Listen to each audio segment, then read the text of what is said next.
The Wings of Ormaz allow us to visit the last two locations in the Citadel.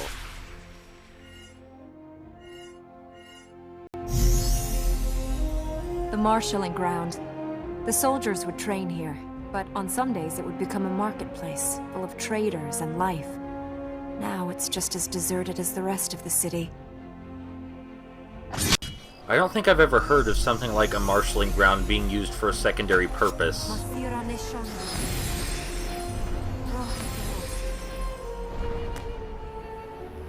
So, as has been a theme lately, we're going to talk about Elika's father for a little bit on the way to our destination. Elika seemed kind of in denial that her father was corrupted. It seemed like when we found him, he was babbling to Armin about something.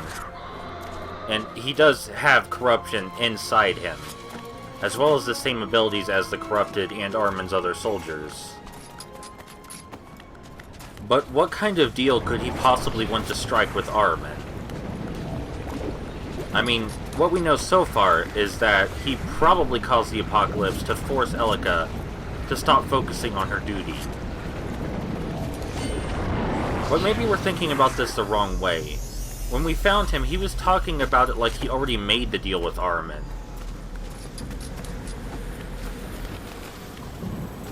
And in the visions we saw, where Elika's father seemed to be striking a deal with Armin, he didn't have the corruption yet. That wasn't all over his face. So, they're clearly not visions of the future. Okay. And it would make sense if Armin was just fabricating them to scare Elika. But then, why wouldn't Elika's father have the corruption all over him? And Elika did say that Armin wasn't creating the visions. I think she told us a long while back that it was the temple trying to protect itself. So the temple is clearly trying to tell us that Elika's father is bad news. Well, we figured that out already. But this also means that Elika is definitely in denial about her father. I mean, he struck a deal with Armin. That's what the evidence tells us so far. There's no way around that. Do you get the feeling we're being watched? I can't feel anything. Maybe we should go across while it's safe. I mean, we're probably always being watched while we're in the Citadel. By the Hunter and by Armin. Not sure what Armin could possibly do about it, though.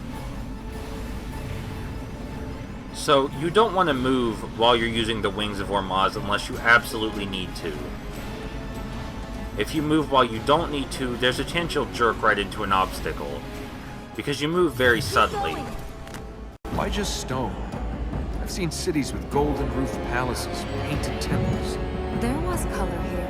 The uniforms of the soldiers as they paraded and drilled. The stalls of traders on market day. You held markets here? In the middle of the desert? What did you sell, sand? Traders came here by the hundreds with foods, silks, spices. Then Ahriman's voice grew stronger. The people left, and there was no longer a reason for the traders to come. How will you persuade people to return? They will come. For 1,000 years we've guarded a legend. Now people will know the danger is real. The good people, the people with duty, they will return. Let's heal the fertile ground before we get noticed. Elika seems pretty certain that people will return after this. I'm not so sure about that. Elika's a very hopeful person, in spite of her stoic personality, but no matter how hard she tries, the world just seems to kind of crap all over her.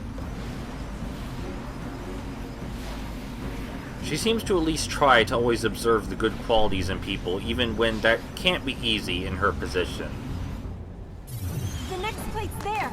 After all, she's been let down by pretty much everyone but the prince. Even her father, who was probably the closest person to her before the prince showed up. Also, those guards she knew got completely murdered. That probably didn't help either.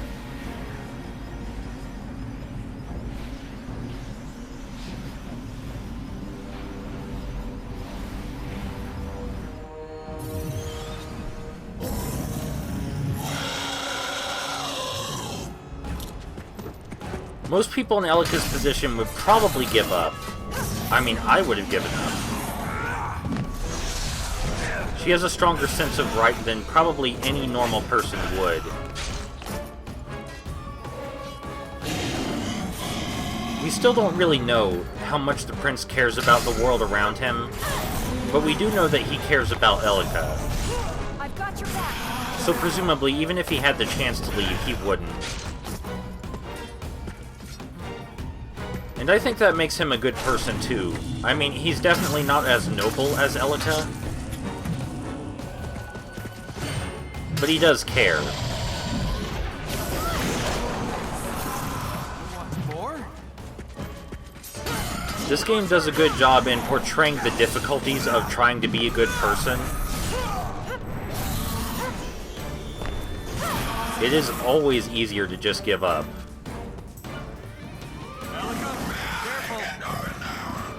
Especially when you have to put your life on the line. I imagine that's where most people stop caring.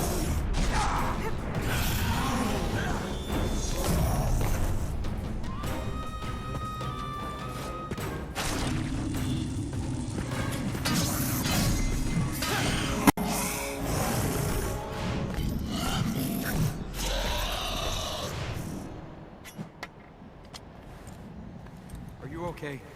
I'm fine. Let's just... Hey! Are you alright? Yes. Thank you. After this is finished, you should go to a real market. Think of it as forward planning.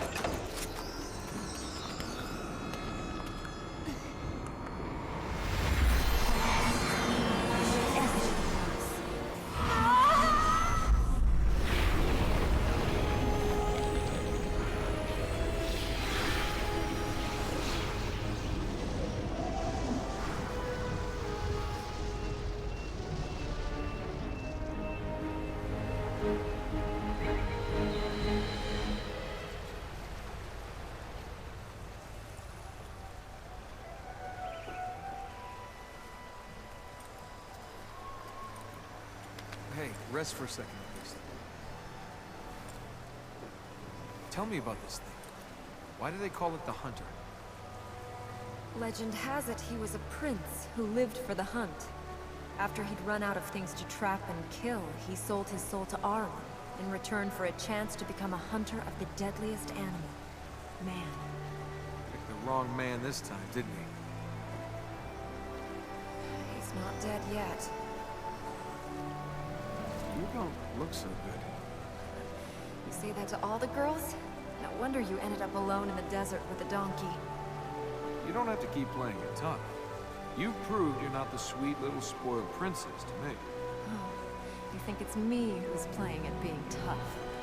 I didn't think the Hunter was the sharpest arrow in the quiver. Waiting for us on the fertile ground wasn't a bad move. Don't underestimate the corrupted. They each have their own skills, and Arwen controls them all. Why would a prince, someone with everything, sell their soul to a god? What do you think, princess? I haven't sold my soul. I've chosen to serve. You really think there's more out there? That Ormaz is there for you? You've seen what Arwen can do. We need Ormaz. So, do you serve Ormaz, or are you just afraid of Arwen? Do you ask questions to discover the truth? Or do you hide behind them because you're scared?